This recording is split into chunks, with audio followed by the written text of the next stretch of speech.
Palestinians in Gaza have in recent days held many events to express solidarity with the Syrian people and voice their rejection against any planned US-led military offensive on Syria. This comes as US President Barack Obama has announced the decision to put the war on Syria on hold and give diplomacy a chance after 2.5 years of violence in the Arab country. People from different Palestinian political factions expressed their rejection to any foreign intervention in Syria. Any attack on Syria is an attack on the whole Arab world. We call for a peaceful solution. We know the situation is very bad in Syria. We want to raise our voice that we are against imposing the American imperialism in the Arab world.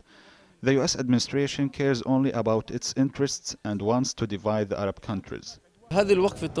We are here to stand by the Syrian people and leadership who supported our resistance against the Israeli occupation. It's our duty to show that we did not forget that support. We want an end to the bloodshed in Syria, but we are against any foreign intervention. Any foreign interference in Arab countries is a new colonization and will not solve problems but make it more complicated. Such events made it clear Palestinian sympathies lie with the people of Syria, even though, like many in the region, are divided on their support for the so-called Free Syrian Army and the Assad regime. But one common fact is not disputed. Syria, as a country with rich history, has been destroyed and gripped by deadly unrest since March 2011. We are here to say that we are totally against the massacres committed by the Syrian regime against the Syrian people, and we are also against any American or Israeli attack on Syria. The US threats reflect the double standards, and we saw the example of their democracy in Iraq. So we do not want to see Syria divided and become another Iraq. Any American attack on Syria is rejected. Any attack will only serve Israel. We are disappointed from the role of the Arab League that does nothing to defend Arab countries. It was complicit in the aggression on Libya, and it should stand against any foreign interference in Syria. Dividing Syria is not the solution. The diplomatic solution is the only solution. We are against any Western plans to destroy Syria in the name of democracy and freedom.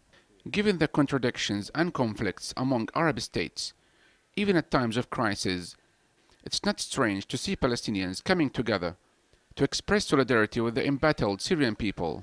According to reports, the Western powers and their regional allies, especially Qatar, Saudi Arabia and Turkey, are supporting the militants operating inside Syria, while Iran and Russia are supporting Syria's Bashar al-Assad. This has divided Palestinians over Syria, but united them against Western intervention. We are donating our blood for the brave Syrian people. Any attack on Syria will only serve the interests of the Zionists and Americans. The Syrian crisis is an internal problem, and we reject any foreign intervention, and we tell the Syrian people, save what is left from your country. We are ashamed of the role of some Arab countries in the region that fuel the tension in Syria and support one side against the other.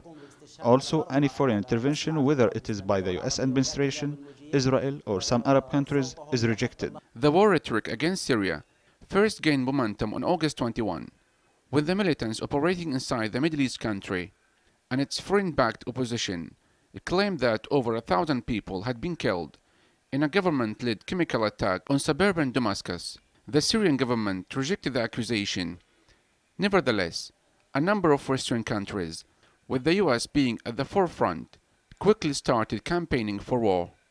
The UN Agency for Palestine Refugees, UNRWA, estimates that the homes of 44,000 Palestinian refugees in Syria have been damaged by the turmoil that started about 2.5 years ago, and that half of the approximately 500,000 Palestinian refugees in the country are now displaced either in Syria or neighboring countries, and at least 1,000 Palestinians have been killed.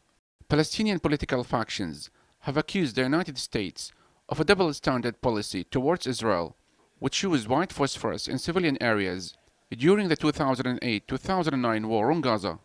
For its part, Hamas-ruled Gaza has voiced opposition to a military attack. Syria had expelled Hamas leaders from the country following their refusal to support the regime of President Bashar al-Assad against the rebels, and warned that the West was seeking to divide Syria into several enclaves to weaken resistance against Israel. There is a general consensus among Arabs, including Palestinians, that a military strike in Syria would be harmful to all Arabs and would only benefit Israel, and that a political solution is the only possible solution, and any US-led war will make a political solution even more difficult to reach.